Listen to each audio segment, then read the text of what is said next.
Muito boa noite a todos. Agora sim, muito boa noite a todos. Isabela, querida, muita gratidão aqui pela abertura de mais uma segunda-feira com o webinar.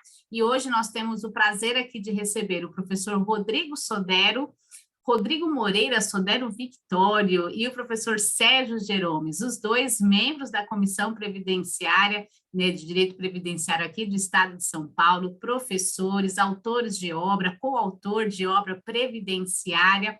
E conte-nos aqui no chat de onde vocês são, se vocês atuam na parte previdenciária com aqui esse tema que vai dar o que falar essa noite aqui, cumprimento de sentença. Então, sejam todos muito bem-vindos. E para mim, em especial, é uma honra presidir aqui esse webinário com esses dois professores queridos que viraram amigos e que são aqui grandes confidentes, enfim, coisas muito boas para falar de cada um. Por ordem alfabética, eu vou passar a primeira palavra aqui, professor Rodrigo Moreira Sodero Victório. Diga lá, meu querido, dê suas boas-vindas para a gente lançar aqui os temas para vocês. Primeiramente, boa noite a todos. Obrigado, Isabela, pela condução aqui nos bastidores, Maurinha, pela condução na nossa mesa aqui de debates.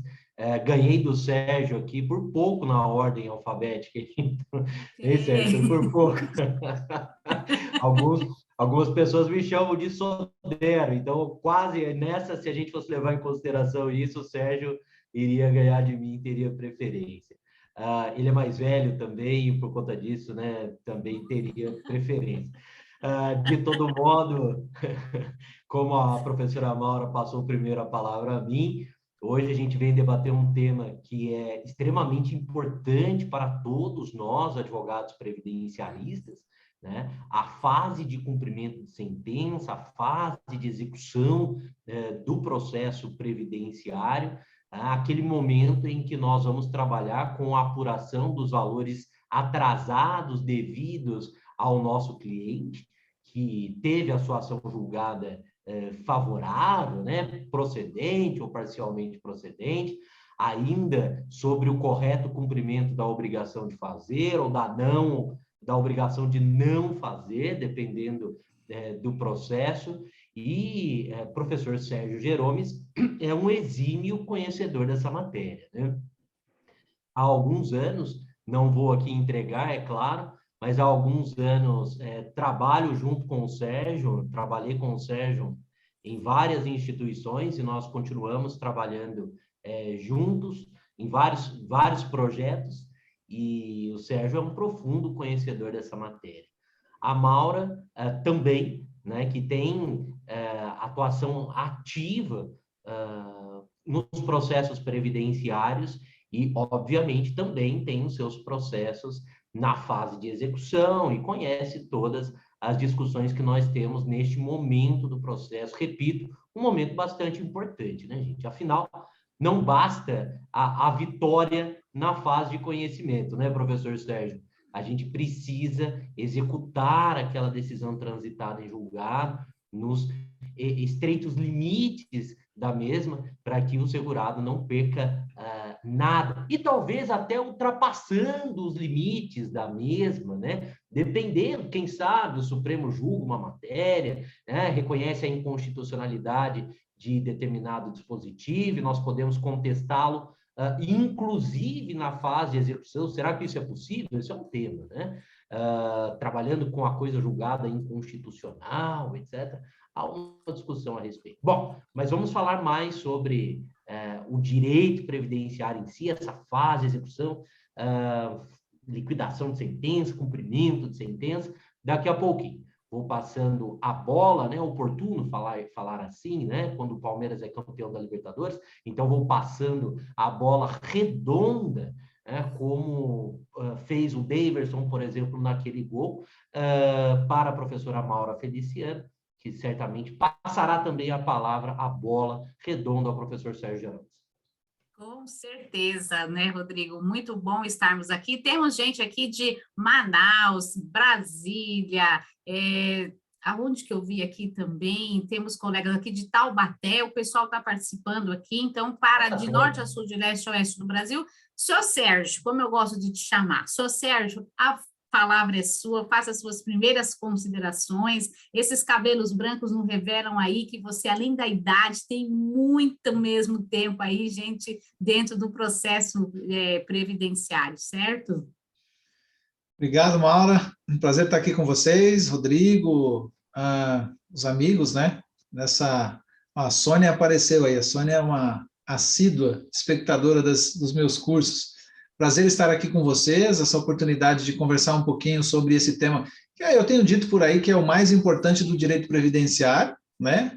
E não há controvérsias, porque quando a gente fala em concessão ou revisão de benefício previdenciário, em todas as demandas, a gente vai desaguar na fase de cumprimento de sentença e na liquidação de sentença. Então, quando eu falo de importância, não quer dizer que aquilo que eu falo, que eu estudo, que eu ensino é o mais importante, por isso eu tenho mais valor. Não, muito pelo contrário. A gente precisa pensar nessa fase importante do processo como a entrega efetiva da tutela jurisdicional. Então, acho que essa é uma oportunidade de batermos um papo aqui, um pouquinho, sobre algumas... A gente pode falar, aprofundar a discussão nesse tema, né? Falar de assuntos mais pesados, mas eu acho que, antes de tudo, antes de chegarmos a esse ponto, existem algumas perguntas que parecem mais simples, mas que são sensíveis para a advocacia previdenciária, e acho que a gente, aí, depois, a Maura conduzindo, podemos começar por elas, né? Do início da fase de cumprimento de sentença. Então, bem-vindo a todos, uma satisfação estar aqui com vocês, Rodrigo e Maura, e os colegas que estão nos assistindo. Sim, com certeza. O doutor Antônio Carlos Diniz aqui está dizendo que você é o papa da liquidação de sentença, então, para a gente realmente é uma honra receber a cada um de vocês.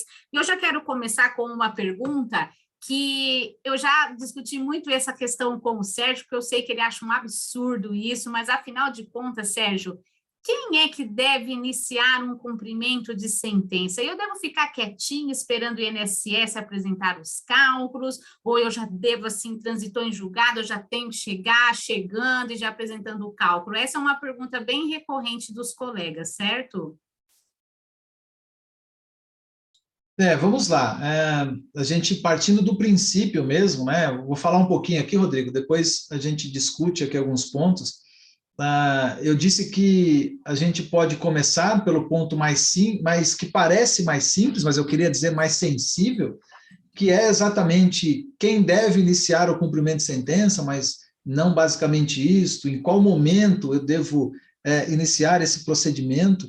E porque, vejam, a gente tem colegas conversando aqui, nos escutando, né, nessa oportunidade, que são profundos conhecedores do direito previdenciário, outros que estão iniciando na matéria, e recentemente eu recebi um e-mail não me lembro se de um colega ou de uma colega, que disse o seguinte, questionou, né? Hoje saiu a publicação de uma sentença, de um processo previdenciário, uma sentença procedente, eu já posso iniciar o cumprimento de sentença? Quem está muito habituado a fazer isto, né? Talvez não chegue nessa pergunta, né? Vai avançar um pouco mais, mas observem, a gente tem um momento específico para iniciar o cumprimento de sentença, que a própria Constituição exige, que é a partir do trânsito em julgado da demanda. A gente vai discutir mais tarde se esse trânsito em julgado tem que ser total ou parcial, mas ao menos a gente tem que ter o trânsito em julgado de uma parte da sentença, para que possamos iniciar o cumprimento de sentença. Então, respondendo à pergunta da colega na oportunidade, a resposta era que não, né? Porque se a sentença foi publicada hoje, nós ainda estamos, sequer iniciou o curso do prazo para interposição de recurso de apelação, né? Se já tivéssemos extrapolado esse período, então poderíamos falar num trânsito em julgado, né? Então, ao mínimo, a gente tem que aguardar o trânsito em julgado, ainda que parcial, da sentença, para que possamos iniciar essa fase de cumprimento, né? E aí a outra questão em que momento, claro, que a gente está falando, eu tenho que aguardar o trânsito em julgado, mas às vezes o processo eu tenho o trânsito em julgado, o processo está no tribunal e não retornou ainda à vara de origem. E a outra pergunta que me fazem eu preciso aguardar o trânsito em julgado para iniciar o cumprimento de sentença? E se não bastasse isso, eu tenho que esperar o processo voltar para a vara de origem, ou eu já posso, ainda que o processo esteja no tribunal, iniciar a fase de cumprimento de sentença? Uma coisa a gente já sabe, né, que é a existência necessária de um trânsito em julgado, ainda que parcial. Mas acontece muito trânsito em julgado, Rodrigo, no tribunal, a gente sabe disso, né? Sai lá a disponibilizada uma certidão de trânsito em julgado, e eu tenho que aguardar o processo retornar à vara de origem para iniciar a fase de cumprimento de sentença, para que a gente possa liquidar o julgado. Por que isso? Porque, salvo naquelas ações em que a competência originária é do tribunal, o cumprimento de sentença é de competência do juízo de primeiro grau. Então, se o processo está no tribunal, eu preciso aguardar ele retornar para que daí a gente inicie o cumprimento de sentença. Então, respondendo uma primeira parte da pergunta, né? Vamos aguardar o processo retornar à primeira instância. E aí me perguntam, Rodrigo e Maura, o processo acabou de chegar na vara de origem, eu já posso iniciar o cumprimento de sentença independentemente da existência de um despacho do juiz para inaugurar a fase de cumprimento de sentença? Olha, ao menos que esse despacho demore muito, né? O que eu não tenho, sinceramente, aqui na terceira região, isso não costuma demorar muito, né? Mas se demorar muito um despacho para iniciar o cumprimento de sentença, então a gente faz isso independente dele. Mas eu vou recomendar sempre, né, além de aguardar o processo retornar à primeira instância, que exista um despacho do juiz dizendo requeira a parte o que de direito, né? Então ele está dizendo para você, olha, inicie a fase de liquidação de sentença através da fase recursal, da fase de execução do processo. E por que isso é importante, né, nesse primeiro momento? Na vigência do novo Código de Processo Civil, a gente tem muitas sentenças que não arbitram o percentual de honorários. E o tribunal tem seguido o que está disposto no parágrafo 4º do artigo 85 do CPC, para não arbitrar desde logo o percentual de honorários. Vão dizer, por tratar-se de sentença ilíquida, aguarde o trânsito em julgado no início da fase de cumprimento de sentença para arbitramento do percentual. Então, pode ser que você tenha um processo em que não foi arbitrado o percentual de honorários, né? Então, se eu me antecipar ao despacho inaugural do cumprimento de sentença, iniciando esta fase, eu não terei o percentual arbitrado. Muitos juízes, no despacho inaugural, estão dizendo o seguinte, requeira a parte o que de direito, né, então dando início à fase de cumprimento de sentença, e se ainda não foi arbitrado, arbitra o percentual de honorários em X, em 10%, por exemplo, né? Então, a partir daí, eu já posso elaborar o cálculo de liquidação de sentença para início da fase de cumprimento, já com o valor dos honorários de sucumbência apurado. Porque se eu me antecipar, eu não terei o percentual arbitrado, obviamente, e por conta disso eu não tenho base para apuração dos honorários de sucumbência. Então, no momento posterior, se eu iniciar o cumprimento de sentença, juntando o cálculo no processo, sem o valor dos honorários de sucumbência, já terei que fazer um pedido na petição de abertura do cumprimento de sentença. Excelência, tendo em vista que o percentual ainda não for arbitrado, requer nesta oportunidade. E aí, quando o juiz arbitrar, eu vou ter que realizar outro cálculo, Rodrigo, um outro demonstrativo de cálculo para apresentar o valor dos honorários de sucumbência. Eu também tenho conhecimento de que muitos juízes, no despacho inaugural, que ainda não arbitraram o percentual, não fazem nessa oportunidade. Mas então eu vou apresentar o cálculo de liquidação de sentença, quando fizer a juntada na petição de início do cumprimento de sentença, façamos o pedido de arbitramento. Aí o juiz vai despachar, obviamente, arbitrar o percentual, mas então teremos que juntar novo cálculo com o valor dos honorários de sucumbência. Então, vejam, de forma inaugural aqui, para cumprimento de sentença, respondi duas perguntas, Rodrigo, vou responder a terceira, depois te passo a palavra. A gente sabe que da necessidade do trânsito em julgado, né, para a fase de cumprimento de sentença, em que momento e onde eu vou iniciar o cumprimento de sentença, aguarde o processo retornar para a vara, para o juízo, né, competente, na fase de conhecimento, para então dar início ao cumprimento de sentença. E, por fim, quem deve iniciar a fase de cumprimento de sentença? Né? O Código de Processo Civil, tanto o atual quanto o de 1973, já determinavam expressamente que cabe ao exequente iniciar a fase de cumprimento de sentença. Está lá no artigo 534 do CPC. Ao exequente cabe o dever de apresentar demonstrativo discriminado e atualizado do crédito. Então, é papel do credor, do segurado, do exequente, aguardar o trânsito em julgado, esperar o processo retornar à vara de origem, se possível, aguardar um despacho para inaugurar o cumprimento de sentença e, então, o próprio exequente iniciar a fase de cumprimento de sentença. Não sei se o Rodrigo concorda com todas essas minhas falas, né? Mas depois a gente pode discutir, porque alguém está dizendo aí, mas e a execução invertida, né? A execução invertida a gente pode tratar depois, porque é dever do exequente, sempre foi. O CPC de 73 dizia no artigo 730 que na execução contra a fazenda pública, citar-se-á a parte devedora para querendo opor embargos à execução. Então, se naquela oportunidade a gente citava a parte devedora, quer dizer que alguém iniciou a fase de execução antes, né?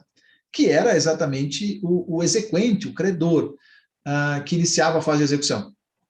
A diferença entre o CPC anterior e o atual é que nós não iniciamos mais um processo autônomo de execução. Fazemos isto nos próprios autos do processo, num procedimento diferenciado, mais célere, que é o cumprimento de sentença, né? Não sei se você concorda com isso, Rodrigo, e a partir daí a gente pode brincar um pouquinho pela amizade que a gente tem. Não existe certeza no direito, né? Coisas diferentes acontecem, mas essas são as minhas primeiras impressões sobre esse momento inaugural do cumprimento de sentença. Aurinha, posso? Deve. Legal. Não, bacana. Primeiro que todas essas considerações que o professor Sérgio Geromes fez são de suma importância para que a gente tenha uma base, né, para o início dessa conversa. Então, veja, Sérgio, se eu estiver me esquecendo ou equivocado aqui, esquecendo de alguma coisa ou equivocado, você me corrige. Para que a gente tenha o início da fase de cumprimento de sentença, a gente precisa, ter o trânsito em julgado parcial ou integral, né, da decisão. E aqui, da decisão judicial, é importante, nós estamos falando aqui de processo judicial previdenciário. E quando o professor Sérgio fala em trânsito em julgado parcial, pensem no seguinte, talvez o INSS interponha recurso somente tratando de determinada parcela da decisão. E quando isso ocorre, não há interposição de recurso sobre a outra parcela da decisão e também não há reexame necessário no caso, né, pensando aqui numa sentença também, nós temos um trânsito em julgado parcial e que ele é passível de execução, né, professor Sérgio? Nós temos a possibilidade de executar essa parte incontroversa do processo, né, iniciar o cumprimento de sentença com relação a ela. Então, nós precisamos ter o trânsito em julgado. Obviamente que essa decisão precisa ser de procedência ou de parcial procedência, senão não temos o que executar.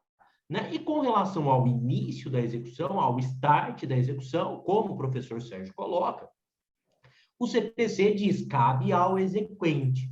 Mas nós temos há algum tempo, talvez até há uma década já, né, Sérgio, a adoção de um procedimento que é a execução invertida.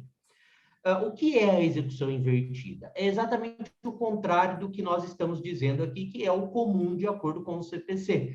O comum é o exequente inicia a execução, o exequente starta o cumprimento de sentença, né? Dá o start no cumprimento de sentença. Ele apresenta os seus cálculos, ele faz os requerimentos. Entretanto, nós começamos a perceber ao longo do tempo que muitas vezes os documentos que nós precisamos, eu vivi isso na prática, então eu posso falar com muita tranquilidade, os documentos que nós precisávamos para apresentar o cumprimento de sentença, para iniciar a execução, lá atrás o processo de execução, hoje não mais, né? Mas iniciar essa fase, hoje essa fase, estavam em posse do INSS. E aí, como funcionava antes da execução invertida, né, normalmente? A gente pedia que o INSS apresentasse esses documentos nos autos e aí, com esses documentos, nós conseguíamos fazer os cálculos e tal, e iniciávamos, então, aquela época, antes do CPC de 2015, o processo de execução, depois do CPC de 2015, a fase de cumprimento de sentença, a fase de execução. Então, quando a gente pensou, nossa, eu posso fazer o contrário, por que não só pedir os documentos para que eu apresente o cálculo, mas o INSS já vir com os documentos e o cálculo? Isso pode agilizar a minha vida, né? Sendo bem simplista aqui na fala. E isso começou, entre aspas, a dar certo, eu já explico o porquê desse entre aspas, e isso foi algo novo, foi uma novidade. É uma novidade interessante, digo. É difícil a gente falar assim, né? Mas eu tenho quase certeza que este procedimento se iniciou aqui na Terceira Vara Federal de São José dos Campos, aqui no interior de São Paulo, com o professor de Direito Previdenciário, de Processo Civil, Direito Constitucional, o professor Renato Bart, que é juiz federal. O Renato começou, pelo que eu tenho notícia, a dar os primeiros despachos a respeito da execução invertida, possibilitando que isso acontecesse. Eu vejo, particularmente, como uma situação interessante, mas temos que temperar isso, né? O fato do INSS apresentar os cálculos antes da parte autora, antes do exequente, não pode querer dizer para você que está nos assistindo que aqueles cálculos estão corretos, então que basta que eu concorde e pronto, acabou. Eu não vejo desvantagens no procedimento da execução invertida, desde que o advogado tenha toda essa cautela, esse cuidado em, de fato, analisar os cálculos apresentados pelo INSS. Se ele não souber fazer isso, né, professor Sérgio, que ele tenha ali uma assessoria jurídica, eu gosto assim, jurídica, né, que conheça também os cálculos, mas uma assessoria jurídica contábil, né, a respeito daqueles cálculos que foram apresentados pelo INSS e assim por diante. Eu, particularmente, penso que não há problemas no início da execução invertida, sendo feita pelo INSS, desde que o advogado, com critério, ele analise aqueles cálculos. Vejo como uma vantagem, hoje, que nós temos o seguinte: parcelas incontroversas, indiscutíveis, né, elas podem ser executadas imediatamente. Então, se eu tenho ali o INSS dizendo que deve para o meu cliente R$300 mil, mas no meu cálculo são R$500 mil, R$300 mil, eu posso iniciar aqui, né, os trâmites procedimentais para a expedição do precatório, no caso, e pagamento desses valores, né? Então, eu não vejo como algo ruim a execução invertida, desde que o advogado tenha esse cuidado. Estou passando a mão. Para mim, posso? Vamos lá. Só para que eu não inverta aqui a sequência dos assuntos, a execução definitiva parcial, o judiciário costuma chamar isso de execução provisória, né? A execução provisória contra a fazenda pública é incabível, né? E eu concordo com isso, porque se a gente está falando de provisória, é algo que pode ser alterado, né, num eventual recurso interposto pela autarquia, e por conta disso, se há risco de alteração, o erário público não pode correr o risco, né? A fazenda pública não pode correr o risco de pagar aquilo que não deve. Então, a execução provisória é mesmo incabível na minha concepção, e a Constituição veda isso lá no artigo 100, né? É necessário aguardar o trânsito em julgado. E aí, quando nós falamos de trânsito em julgado parcial, quer dizer, se eu tenho um trânsito em julgado parcial e inicio a fase de cumprimento de sentença, isso não tem caráter de provisoriedade, né? Isso, se transitou em julgado parte da sentença, nós estamos falando de cumprimento definitivo parcial, pelo artigo 534 e não pelo artigo 522 do Código de Processo Civil. Isso acontece em diversas situações, está acontecendo agora, né? Aconteceu muito enquanto o STF julgava o tema 810 para falar de correção monetária e juros, mas agora nós temos tema 1018, tema 1070, tema 1050, tema 1105, tema 1013, uma diversidade de temas, alguns desses que eu citei, ou a maior parte deles, pendentes de julgamento no STJ, e um deles é sobre honorários de sucumbência, né?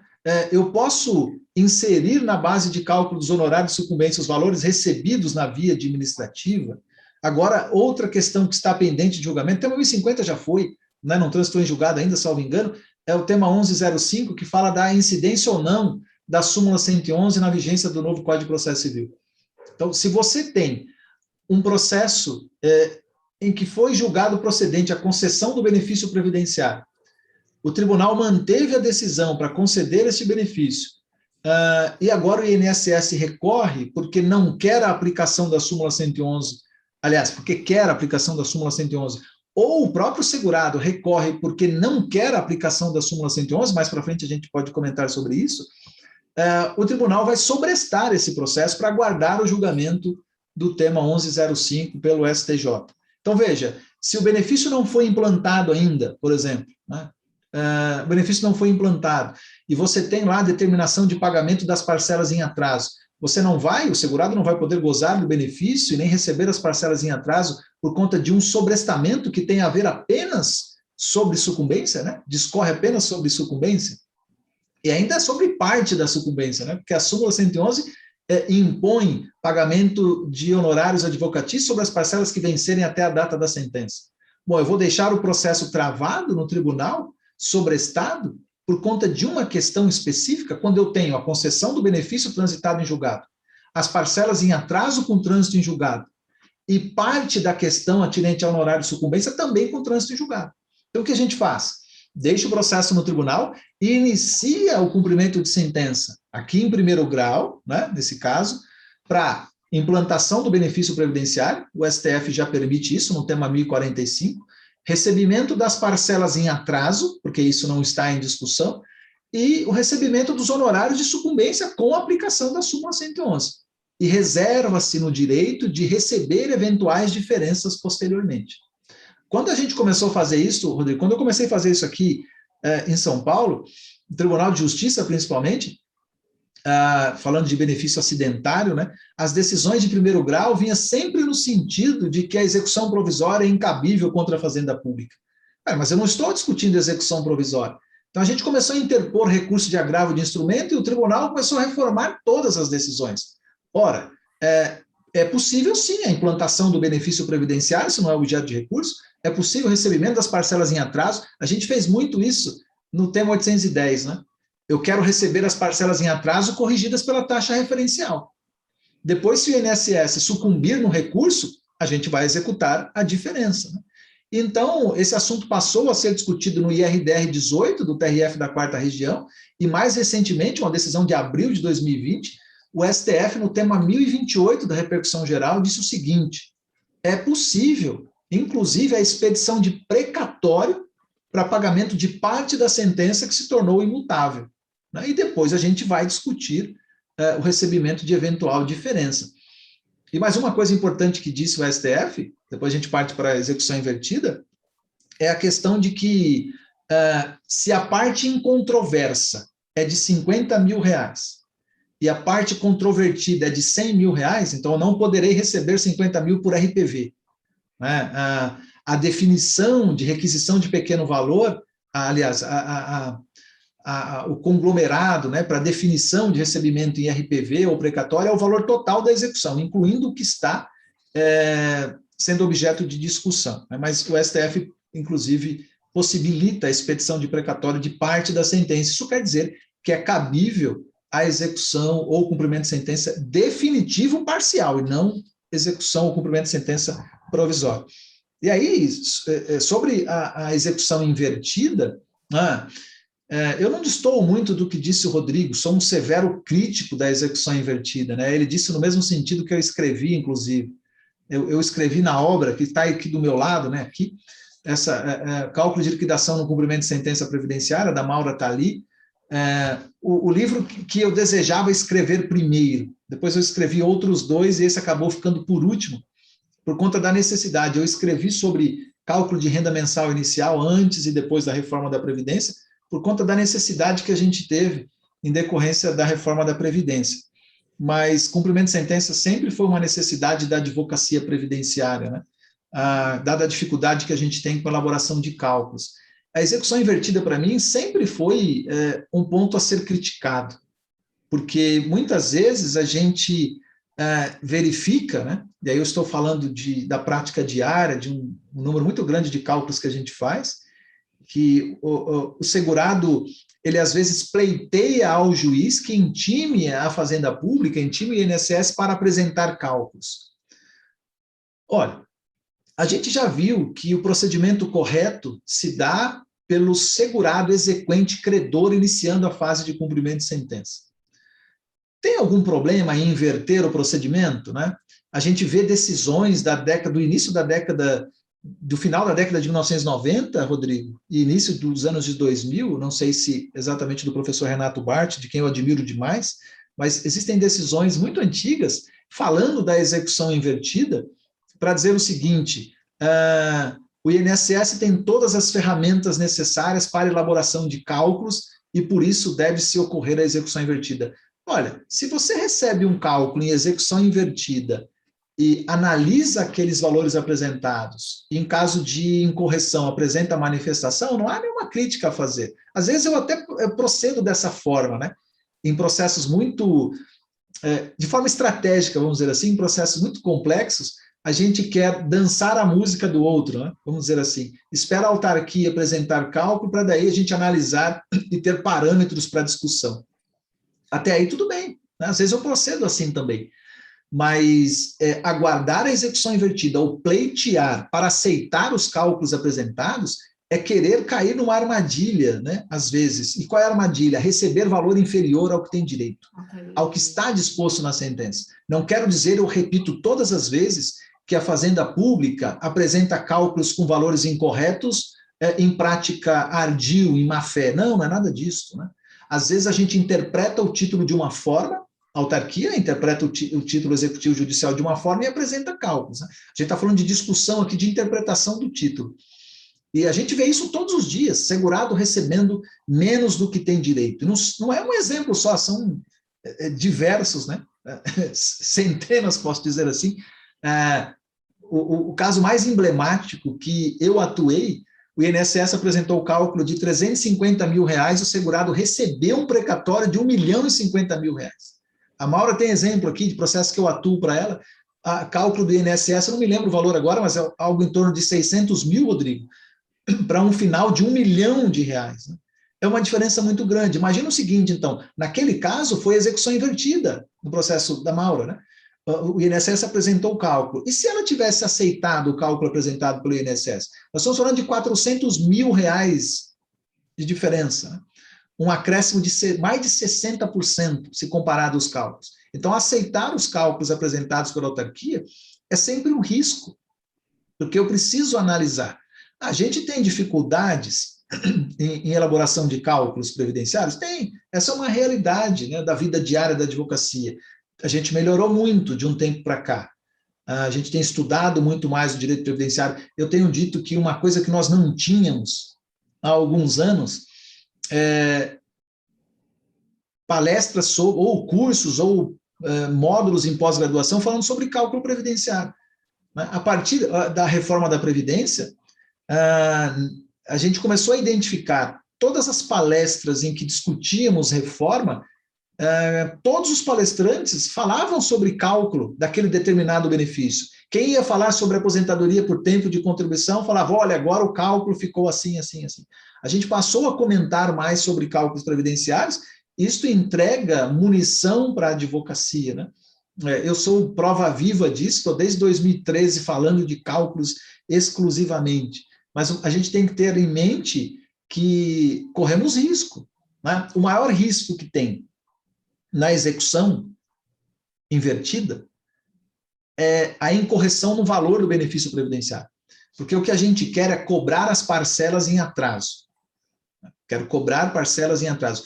Quais são as parcelas em atraso? É o valor mensal do benefício previdenciário. E qual é a origem do valor mensal do benefício previdenciário? É a renda mensal inicial.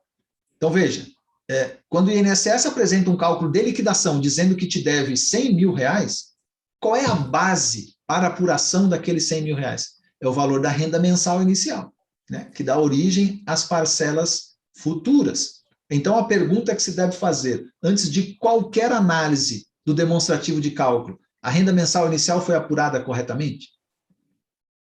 Porque se esta análise não foi feita, então ela é incompleta. Eu vou primeiro, se eu estou apresentando um cálculo de liquidação de sentença, primeiro eu vou apurar o cálculo do benefício previdenciário, a renda mensal inicial. Se o INSS apresentar um cálculo em execução invertida, para onde eu vou olhar primeiro? Na renda mensal inicial. Às vezes a gente vê execução em que o INSS apresenta cálculo no valor de um salário mínimo, quando, na verdade, o segurado tem direito a um benefício de 2, 3 salários mínimos. Né? No livro, eu escrevi sobre os 5 principais pontos a serem observados no demonstrativo de cálculo de liquidação de sentença. E o primeiro deles é a renda mensal inicial. Porque se o valor do benefício foi apurado incorretamente, eu não tenho motivo para prosseguir. Primeiro, corrija o valor da renda mensal inicial. Isso é muito comum, né? Isso é muito comum. Vou citar um exemplo aqui. O INSS faz cálculo de renda mensal inicial com base no CNIS. Mas, às vezes, estão faltando muitos salários de contribuição no CNIS. Ou falta tempo de contribuição. Outro exemplo, a sentença condenou, isso eu vejo com bastante frequência, a sentença condenou em 40 anos de contribuição. Então, o INSS tem que implantar o benefício com 40 anos de contribuição, mas ele implanta com 36, com 37, com 38, mas não com 40.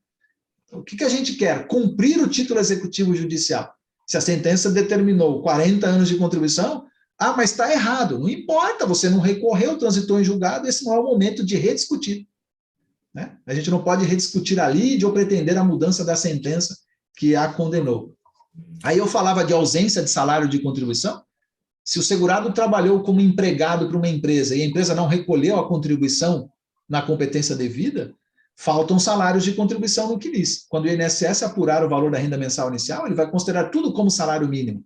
E isto, regra geral, vai reduzir o valor do benefício previdenciário. Né? Então, daí o cuidado. Esse é o principal ponto, Rodrigo. Esse é o principal ponto. Né? Olhar para o valor do benefício previdenciário. Ele foi apurado corretamente, né? Ele foi apurado corretamente, aí a partir daí, se a resposta for positiva, eu vou prosseguir nos demais pontos que a gente pode conversar aqui. Né? Mas se a resposta for negativa, então vamos refazer o cálculo da renda mensal inicial. Se é execução invertida, então eu vou apresentar manifestação ao cálculo apresentado pelo INSS, dizendo no primeiro momento, opa, a renda mensal inicial está incorreta. Apresentamos o cálculo do valor correto do benefício e dos atrasados também. Então, veja, a gente começa falando sobre questão processual e para nos cálculos. Né? Porque o que a gente não quer é receber menos do que tem direito. Uma outra questão que também impacta, né, Sérgio, é quando a gente vem de um benefício precedente que não foi observado o índice de atualização, que não vai ser proporcional, poderá ser integral já, né? Esse é o segundo ponto, né? Eu vou até já confessar aqui para vocês. Quais são os 5 pontos que a gente deve observar na liquidação de sentença? Primeiro, o valor do benefício. Depois, a correção monetária da renda mensal inicial. O benefício sofre correção monetária ou reajuste anualmente a partir de 1994. A partir da implantação do Plano Real, os reajustes são anuais. E desde 2010 é anual em todo mês de janeiro, mesma data de reajuste do salário mínimo. Então, a gente deve observar o que não acontece equívoco com muita frequência, né? Se o primeiro reajuste do benefício foi aplicado corretamente. Porque, pense, determinados benefícios são concedidos por transformação. Pensão por morte concedida por transformação de aposentadoria. Aposentadoria por incapacidade permanente, antiga aposentadoria por invalidez concedida por transformação de auxílio-doença ou auxílio por incapacidade. A partir do decreto 10.410, a aposentadoria não é mais concedida por transformação. É um benefício novo, a gente faz novo cálculo de média. Isso impacta no reajuste de forma negativa, pode ser pior. O auxílio acidente concedido por transformação de auxílio por incapacidade temporária. Né? Esses benefícios concedidos por transformação possuem reajuste, primeiro reajuste, integral na maior parte dos casos. E, às vezes, com pouca frequência, a gente enxerga na própria contadoria, né, aplicar um primeiro reajuste proporcional quando deveria ser integral. Então, imagina, era para aplicar um reajuste de, vou exagerar aqui no percentual, de 10% aplicou de 5%. Vai reduzir o benefício, o valor do benefício. Reduz só no primeiro reajuste? Reduz no primeiro, mas tem consequência na vida inteira do benefício previdenciário. Né? Depois, Rodrigo, aí eu vou parar para a gente conversar, a correção monetária das parcelas em atraso, o percentual de juros e, por fim, algo que a gente precisa falar aqui, honorários de sucumbência. Né? Honorário de sucumbência é quando eu vejo o cálculo, eu chego a ficar desesperado, né? E não é com pouca frequência, não. A Maura ouviu falando sobre isso esses dias. O advogado recebe, 90% dos casos, o advogado previdenciarista, menos sucumbência do que tem direito. Às vezes recebe 1/10, Rodrigo, do que tem direito. Aí eu estava com seu pai e com a Maura num evento... onde foi, Maura? Itaquaquecetuba, foi isso? Itaquaquecetuba. E eu terminei de falar sobre isso, o tema 1050 é um dos pontos, e a colega disse para mim, eu desci, né, do púlpito, ela falou, tem uma notícia ruim para te dar. Até hoje eu recebi errado. Eu disse, a notícia não é ruim, não é para mim, a notícia é ruim para você. Né? A notícia é boa, porque a partir de agora você vai prestar mais atenção nesse ponto. Mas que desespero. Então, esqueça o que passou. Vamos corrigir a partir daqui, não é? Vamos ter essa oportunidade. Então, olha, esses 5 pontos, a gente pode brincar um pouquinho com eles aí, são extremamente importantes para que a gente tenha o recebimento efetivo da tutela jurisdicional, né? E não receber parte do que o juiz condenou. Sim. Antes de passar a palavra aqui para o Rodrigo, eu quero registrar a presença da doutora Tônia Galete, que deixa aqui um recado, que está nos assistindo de camarote. Então, Tônia, querida, Tônia, um abraço. Grande beijo, vou mandar um beijo para ela, um abraço. Então, tá joia. Rodrigo, meu querido, diga lá quais são as suas considerações, quase que o Sérgio não te deixa falar, não é mesmo? Ele me deixou com 14 minutos para a gente fechar. Não, tô brincando, eu tava aprendendo um monte aqui. As considerações do Sérgio são muito pertinentes, né? A gente tem um pensamento bastante parecido com relação a essas coisas, né? A gente já estudou muito juntos também, eu aprendi muito com o Sérgio, aprendo ao longo do tempo. Nós trabalhamos juntos aqui em algumas execuções, alguns cumprimentos de sentença, e o Sérgio é muito cirúrgico no que ele diz, né? Os limites da execução, quando ele diz, olha, o acórdão falou isso, vamos seguir isso, né? Esses dias a gente teve um caso, né, Sérgio, aqui, meu, né? Onde a gente trabalhou juntos e o Sérgio falou, ó, ele falou isso, agora vamos seguir isso, né? O que você acha? Não, vamos seguir, né? Que era mais interessante para o nosso cliente, por aí vai. Muito bacana. São discussões muito pertinentes, né? E quando o Sérgio fala dos honorários de sucumbência, realmente, 2 temas chamam muita atenção, né, Sérgio? O tema 1050, que diz, o tema repetitivo 1050, julgado pelo STJ, que diz que os valores recebidos administrativamente pelo segurado no curso do processo, eles devem integrar a base de cálculo dos honorários de sucumbência. Então, isso é muito importante. Eu tive uma situação aqui, Sérgio, esses dias, de tutela antecipada, sabe?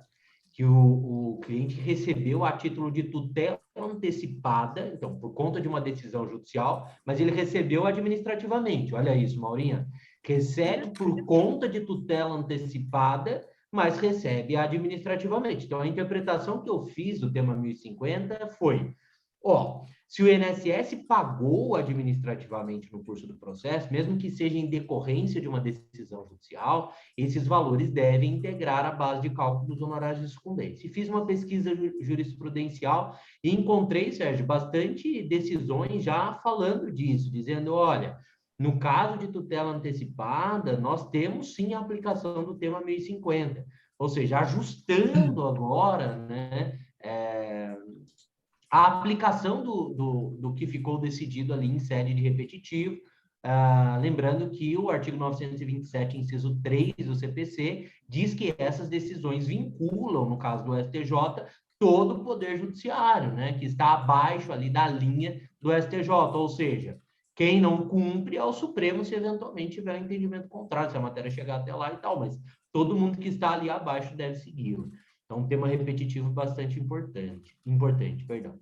E o outro tema, aquele que trata, ainda falando de honorários de sucumbência, que trata da aplicação ou não da súmula 111, agora pós-CPC de 2015, né? A súmula 111 que diz que a base de cálculo dos honorários de sucumbência deve levar em consideração tão somente as parcelas devidas até a sentença proferida, quando digo sentença aqui, estrito senso, né? Proferida a decisão pelo juízo de piso, no primeiro grau, né? E uma súmula que nasceu errada, a súmula 111, que diz que deve ser assim, um preconceito com relação à advocacia previdenciária, dizendo que a ideia ali, né, na discussão da súmula, antes da sua aprovação, foi de que a advocacia protelaria o processo tão somente para que parcelas fossem acumuladas e, consequentemente, fossem pagos mais honorários, mais valores a título de honorários de sucumbência. A súmula está aí. E agora a gente está enfrentando, graças a Deus, essa súmula que a gente acontece há algum tempo, né, Sérgio? Situações específicas com relação a ela. E se a decisão de procedência, ou de parcial procedência, ela só vem no segundo grau de jurisdição, ou só vem no STJ, só vem no STF. E aí, vamos limitar as parcelas atrasadas também somente às parcelas vencidas até a sentença? Discussões essas que a gente fazia antes, né? Agora, com o tema 105, é que talvez a gente tenha tudo isso sanado de uma forma mais ampla, né? E mais tranquila até pelo STJ. Então, acho que é bastante relevante a gente falar de honorários de sucumbência, até porque a gente está aqui dentro da OAB, né? E é algo relevante, afinal, possui natureza alimentar, né, meu povo? A gente vive disso, né? Paga as nossas contas também com isso. Bom, Sérgio, se você me permitir, uma hora também, eu queria trazer um assunto. Rodrigo, só te cortando aqui, ainda fazendo uns comentários sobre isso, porque é muito importante para a advocacia. A gente não pode passar em branco nesse assunto, não, né? Que é o tema. Vamos falar de súmula 111. E agora o STJ afetou esse assunto para discussão, para decisão, né? No tema 1105. Olha, quando a gente fala de aplicação de súmula 111, decorre de uma limitação, ou vai decorrer numa limitação nos honorários advocatícios. A súmula 111 diz que eu só posso ter como base de cálculo para a incidência do percentual de honorários as parcelas vencidas até a data da sentença. Ainda que a gente fale em necessidade de aplicação, vamos dizer que o STJ diga, olha, tem que aplicar mesmo a súmula 111. Precisa dizer que a súmula 111, que limita os honorários às parcelas vencidas até a data da sentença, de procedência. O Rodrigo estava dizendo, porque se a sentença for de improcedência e o tribunal reformar a sentença, então a condenação se deu no tribunal. Então a gente amplia a base de cálculo para a data da decisão que concedeu o benefício previdenciário, que é a data do acórdão. O TRF da 4ª Região tem uma súmula sobre o assunto, 76, súmula 76, que diz exatamente isso, honorários no processo previdenciário sobre as parcelas que vencerem até a data da sentença de procedência ou do acórdão que reformar a sentença de improcedência. Os tribunais do país todo aplicam esse entendimento, né? Que, aliás, esta é a interpretação da súmula 111, nem o STJ é contra isso. Se a sentença é de improcedência reformada no tribunal, honorários até a data da decisão. Mas a gente precisa aplicar isso ainda se eu estiver falando, Rodrigo, de uma sentença de parcial procedência. Vamos imaginar que a sentença é procedente parcialmente para reconhecer 10 anos de contribuição como especial. Você fez um pedido para reconhecer 20 anos. A sentença reconheceu só 10. É parcial procedente, não concedeu o benefício porque precisava reconhecer como especial todos os 20 anos de contribuição. A sentença é parcialmente procedente, mas não concedeu o benefício previdenciário. Então, você recorre, o segurado recorre para buscar o reconhecimento de todo o período como especial e conceder o benefício previdenciário. E o tribunal dá provimento ao recurso para reformar a sentença de parcial procedência para total procedência. Então, neste caso, também, e a gente tem que fazer esse pedido no recurso para o tribunal, as parcelas em atraso até a data do acórdão, que é a decisão que concedeu o benefício, deve ser considerada como base de cálculo dos honorários, e não até a data da sentença, ainda que ela seja parcialmente procedente. Acontece que a gente vê bastante essas questões passarem em branco. Olha que curioso isto. A decisão foi reformada no tribunal, sentença de improcedência foi reformada no tribunal, concedeu o benefício previdenciário e execução invertida, o INSS faz cálculo sobre as parcelas vencidas até a data da sentença, de improcedência. Aí o segurado aceita o cálculo apresentado, pronto, o advogado recebeu menos. Né? O advogado recebeu menos. Então, a gente tem que observar isso. Mas, recentemente tem acontecido, Rodrigo, e é preciso falar, no Juizado Especial Federal, tem acontecido todo dia. A sentença determina honorários na forma do parágrafo 3º do artigo 85. E nada fala sobre incidência de súmula 111. O que diz o parágrafo 3º do artigo 85? Percentual de honorários sobre o proveito econômico. Se a sentença não diz que aplica a súmula 111 para cobrar honorários até a data da sentença, por que eu vou aceitar esta imposição na fase de liquidação de sentença? E a gente tem conseguido reverter aqui, viu, Rodrigo? E a sentença não falou nada sobre súmula 111, eu também não vou falar. Então, quando eu faço o cálculo de liquidação de sentença, eu vou calcular sobre as parcelas vencidas em todo o processo. Ninguém está mandando aplicar a súmula 111. O INSS apresenta impugnação dizendo, não, tem que aplicar a súmula 111. Mas onde está isso no título executivo judicial? Né? Eu não posso modificar a sentença que julgou a demanda, pretendendo rediscussão na fase de conhecimento. Isso está lá no parágrafo 4º do artigo 509 do CPC. Então, se a sentença nada disse, eu não posso rediscuti-la na fase de cumprimento de sentença. E depois, né, então, essas observações são inaugurais. Várias decisões a gente está conseguindo manter sem aplicação da súmula 111, porque não está na sentença. Né? Essas são questões que a gente precisa levar para dentro do processo. Né? Brigar com unhas e dentes, como disse a minha mãe. E depois, num último momento, que é o mais importante de todos, começar o processo. Eu nem sei se é vantagem começar o processo estrategicamente, pleiteando o afastamento da súmula 111, porque às vezes a sentença, sem você pedir, não tem discussão no processo, ela não condena na aplicação da súmula 111. Então, vale a análise, né?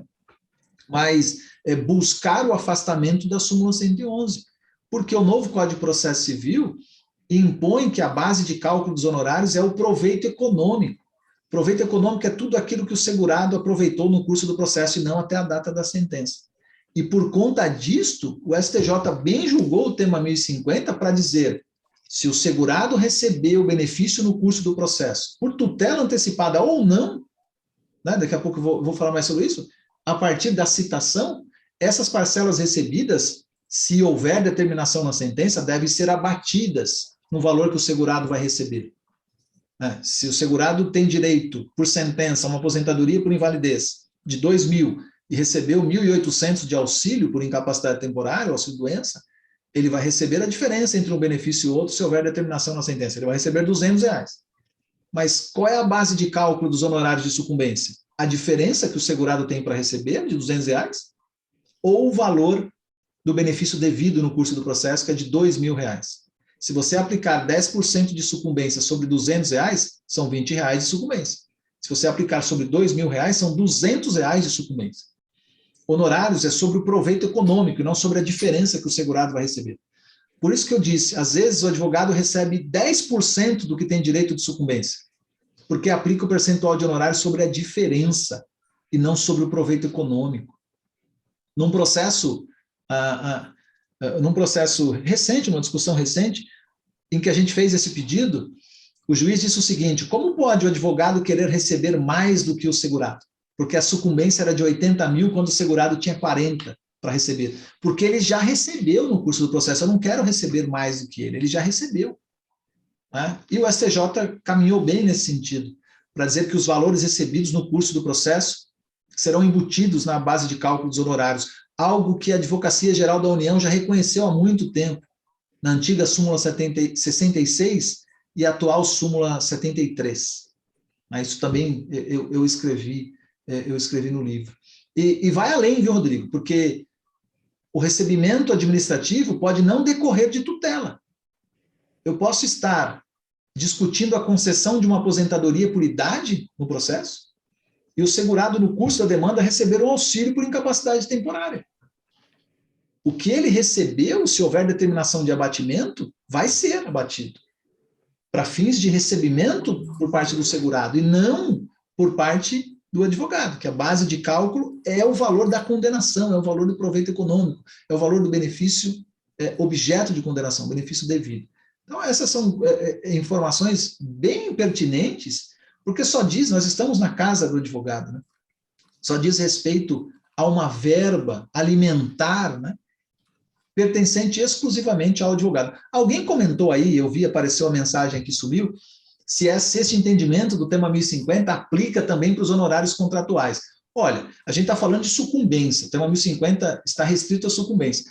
E os honorários contratuais a gente tem que prever no contrato de honorários. Qual é a base de cálculo do percentual que eu estou cobrando de honorários contratuais? É sobre o valor que o segurado vai receber ou é sobre o valor do proveito econômico? Tem muita diferença, isso você acabou de ver. Então, o correto, né, uma dica aqui, é prever o percentual de honorários contratuais sobre o proveito econômico e explicar isto no contrato, né, para não ter nenhuma surpresa, porque o segurado pode receber benefício durante todo o processo e ao final não ter nada para receber. E como a advocacia fica? Escrevi exatamente isso em resposta a colega. Né? Então, é isso, a gente precisa conhecer primeiro a nossa tabela de honorários, que, aliás, foi uma luta. Prever proveito econômico. Prever proveito econômico. Dessa Comissão de Direito Previdenciário, com a previsão do proveito econômico, e fazer constar expressamente, né, no contrato. É importante que o advogado entenda que o contrato está na mão dele, né? Ele seguindo os limites da tabela, obviamente, ele pode trabalhar o contrato dele com todas as previsões, evitando problemas no futuro. Né? Então, é bastante relevante a pergunta da colega. Gente, queria trazer um assunto para vocês aqui. Diga, não, aqui eu estou só aguardando o assunto do dia aqui com o Sodero, aqui, né, com o Rodrigo, para a gente já ir para as nossas considerações finais, certo? Eu estou de olho aqui nas perguntas, por enquanto nenhuma. Passou rápido, né? Passou muito rápido. Aliás, para dizer que não chegou nenhuma, no caso de liquidação de sentença, que não calculou a diferença do acerto do salário de benefício feito na execução e que incidiu somente sobre as parcelas vencidas e não pagas, cabe revisão administrativa sobre as parcelas recebidas a título de tutela antecipada? Segurado recebeu por 8 anos o salário de benefício menor em sede de tutela. Então, a pergunta é meio... Mas eu acho que eu entendi. O que acontece é o seguinte, isso acontece com bastante frequência. Se não for isso, depois ela come. É Ivani? Isso, Ivani. Se não for isso, depois ela pergunta novamente. Acontece que, às vezes, a gente...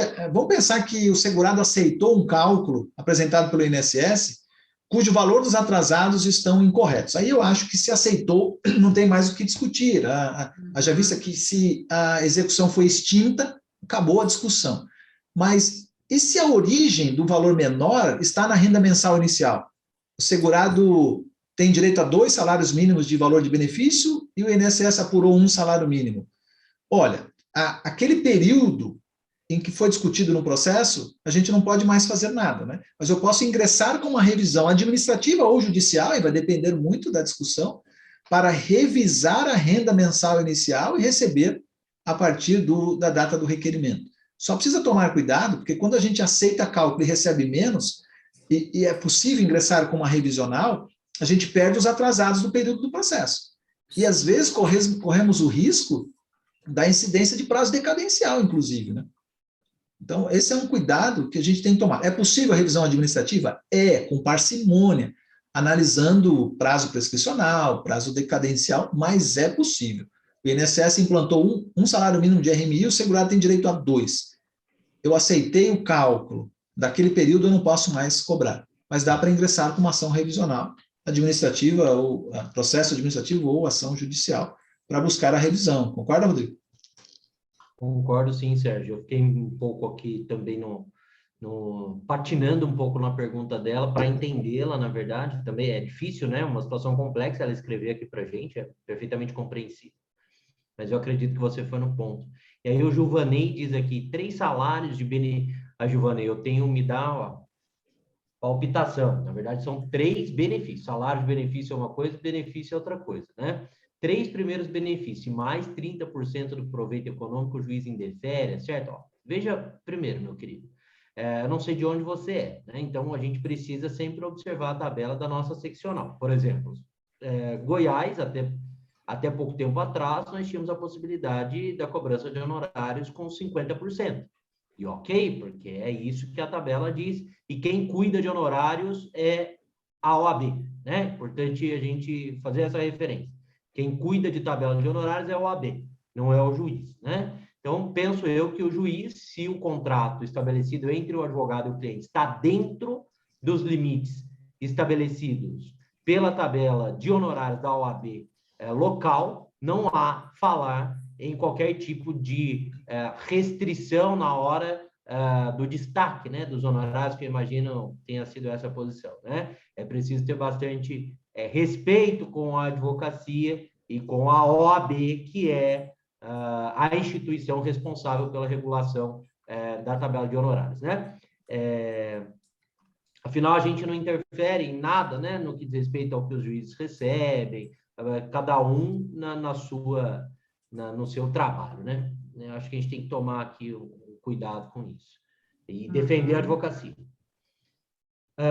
Bom, queria trazer um outro assunto aqui para a gente finalizar, que hoje aconteceu, Sérgio. Eu trabalhando aqui, eu tenho uma consultoria, né? E aí trabalhando num caso da consultoria de um grande escritório, coincidentemente de Goiás, para analisar o cabimento de um incidente de uniformização no Juizado Especial Federal, e me deparei com aquela declaração, Sérgio, de renúncia ao excedente a 60 salários mínimos, que alguns juízes pedem que o advogado apresente no processo. Todos nós sabemos aqui que a competência do Juizado Especial Federal, nos termos do artigo 3º da Lei 10.259 de 2001, é estabelecida através do valor da causa, e isso tem prevalecido no âmbito do Poder Judiciário como um todo. A jurisprudência tem assinalado de que o valor, no sentido de que o valor da causa é o único critério que deve nortear aqui a definição da competência ou não do Juizado Especial Federal para julgamento das ações.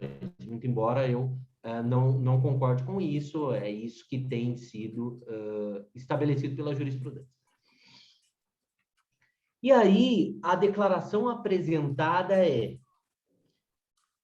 aqui, para fins de aqui renuncio ao recebimento do valor excedente a 60 salários mínimos para que as parcelas atrasadas sejam pagas através de requisição de pequeno valor. Bom, vamos lá. Isso não está correto, né? Isso não está correto. Não há renúncia tácita ao valor excedente a 60 salários mínimos nos juizados especiais federais. Isso é verdade. Então, esse é um entendimento da TNU. Então, a renúncia precisa ser expressa. Em razão disso, alguns juízes pedem que o advogado, né, faça esta declaração no processo, dizendo que ele renuncia ao valor excedente a 60 salários mínimos, ao valor que compõe o valor da causa, a quantia que compõe o valor da causa e que excede 60 salários mínimos para fins de estabelecimento da competência. E isso envolve as parcelas atrasadas mais 12 vincendas. Temos posição da TNU a respeito deste assunto, inclusive o Sérgio menciona no livro. Aqui estava folheando o livro antes do início da palestra e do nosso bate-papo, e inclusive encontrei o Sérgio falando a respeito disso. Não há falar, queridos, em renúncia ao recebimento ao que exceder 60 salários mínimos, posto que é perfeitamente possível a expedição de precatório lá no finalzinho do cumprimento de ofício precatório lá no finalzinho do cumprimento de sentença, inclusive nos juizados especiais federais. Então, eu queria deixar mais um alerta aqui com este último tema, tenho certeza que o Sérgio também gostará de comentar algo a respeito. O cuidado que o advogado precisa ter no momento, caso o juiz determine que ele apresente essa declaração, para que ele não faça uma declaração onde ele renuncia ao recebimento do excedente a 60 salários mínimos, mas sim que ele renuncie para fins de estabelecimento do valor da causa né, o que exceder 60 salários mínimos, e só isso. Né? Então, cuidado com isso, meus queridos. Lá nós acabei pontuando isso para a colega, e eles vão modificar essa declaração. E muitas vezes passa batido, Sérgio. Juiz não vê, ninguém vê, acredita que essa declaração ela estaria valendo tão somente para fins de estabelecimento da competência, mas está lá expresso, né? Se não deu problema ainda, graças a Deus, mas vamos evitar corrigir a declaração.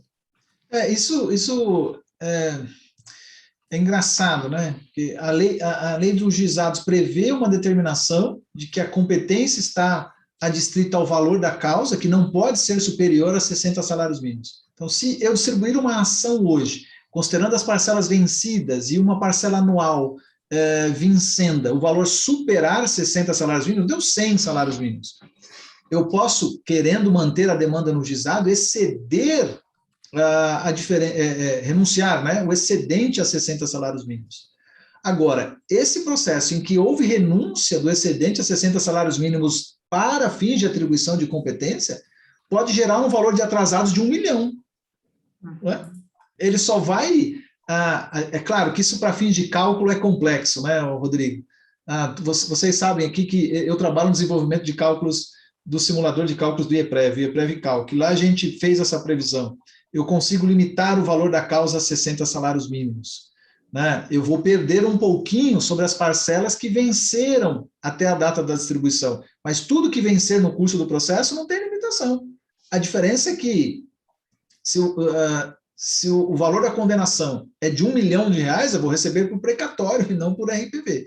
Agora, não me parece razoável, né, renunciar ao excedente de 60 salários mínimos. Isso quer dizer que só vai receber 60 salários mínimos, né? Mas não é isso, precisa tomar bastante cuidado. Para fim de atribuição de competência, o valor da causa não pode ser superior a 60 salários mínimos, mas ao final do processo, o valor da condenação pode. Né? E ainda que ninguém tenha percebido isso no processo, Rodrigo, isso já aconteceu. Hoje é mais difícil, mas já aconteceu. O valor da causa é de 200 salários mínimos, ninguém observa. Ninguém observa. E lá na fase de liquidação, o INSS vê isso. Olha, o juízo é incompetente. Sérgio, deixa eu te contar. Olha o que aconteceu com o caso da Bahia de um outro colega meu. Olha isso, Mauro. Execução invertida no GEF, R$600 mil. Ele concorda com o cálculo, é expedido o precatório. No ano do pagamento, o procurador percebeu o equívoco e falou, olha, erro material, questão de ordem pública, pode ser corrigida a qualquer momento, tem uma declaração de renúncia ao recebimento. A Priscila pergunta aqui, né? Tem uma declaração de renúncia ao recebimento. A Priscila, que é do Rio de Janeiro, conheço bem. É uma declaração de renúncia ao recebimento ao que exceder 60 salários mínimos. Então, Sérgio, ficou limitado a 60 salários mínimos.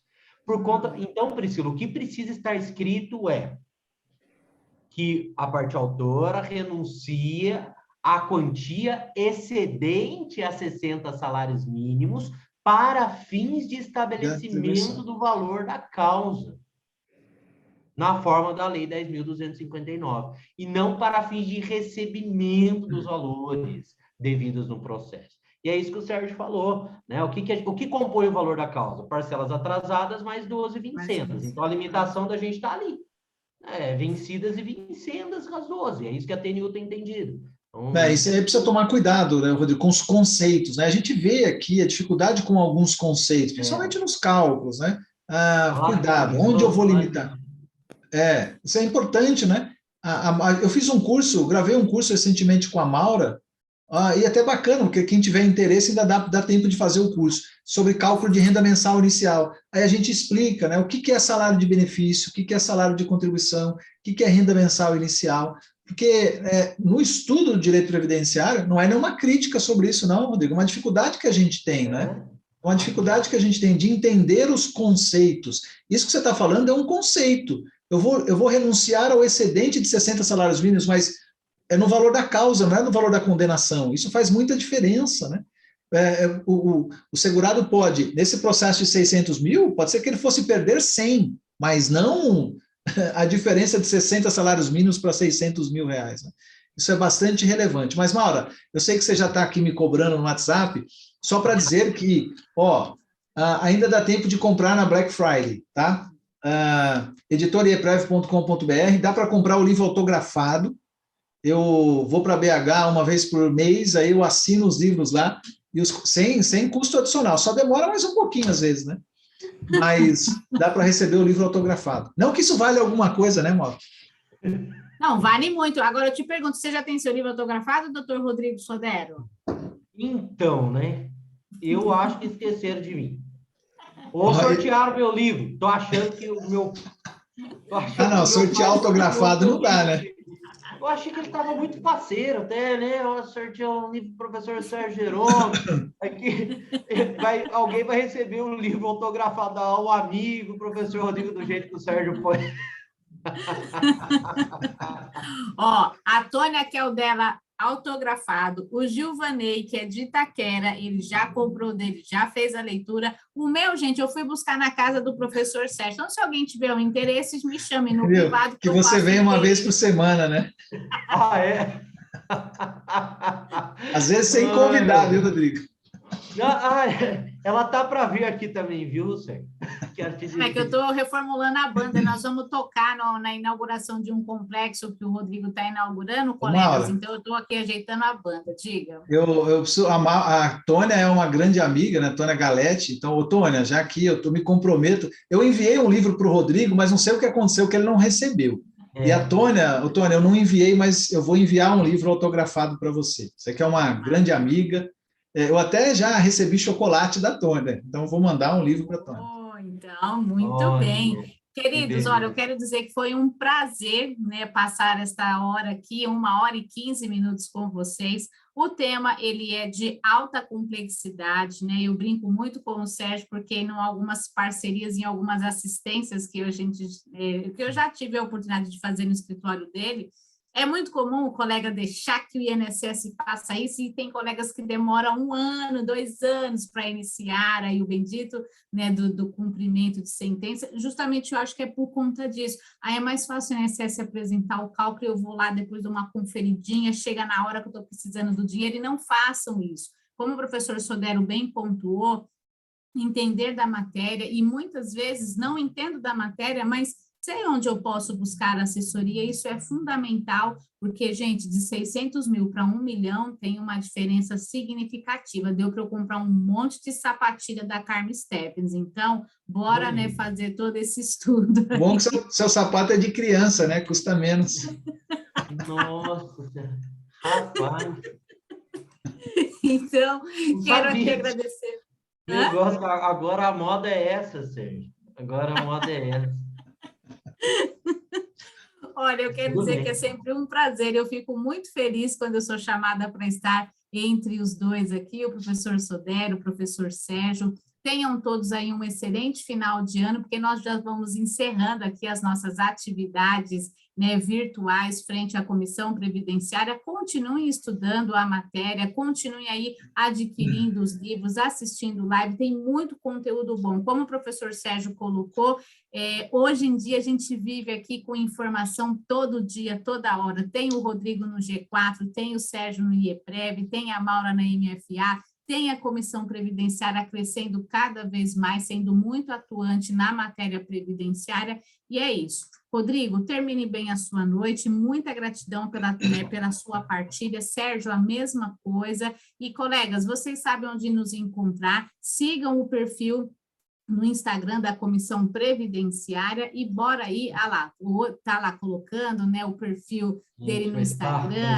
é muito exibido, não é? Não, é muita mitideza. Quem te viu? Sérgio, você saiu da ZL, pelo amor de Deus, ele está nessa mitideza. Faz um desse para mim, por favor, uma coisinha assim, manda para mim isso, ou manda quem fez para você fazer para mim, por favor. Olha, é impressionante. Isso aqui é improviso. Olha, Rodrigo ainda está nos humilhando, é improviso. Estão perguntando se ficará gravada. Geralmente fica gravado sim, tá? Aqui no perfil da OAB São Paulo. Então, qualquer dúvida, chamem a gente aqui no direct que a gente vai alinhando com vocês. Meninos, como eu costumo dizer, muita gratidão, muito boa noite e até um próximo evento com a graça de Deus. Boa noite a todos. Obrigado pela presença. Muito obrigada. Tchau. Valeu.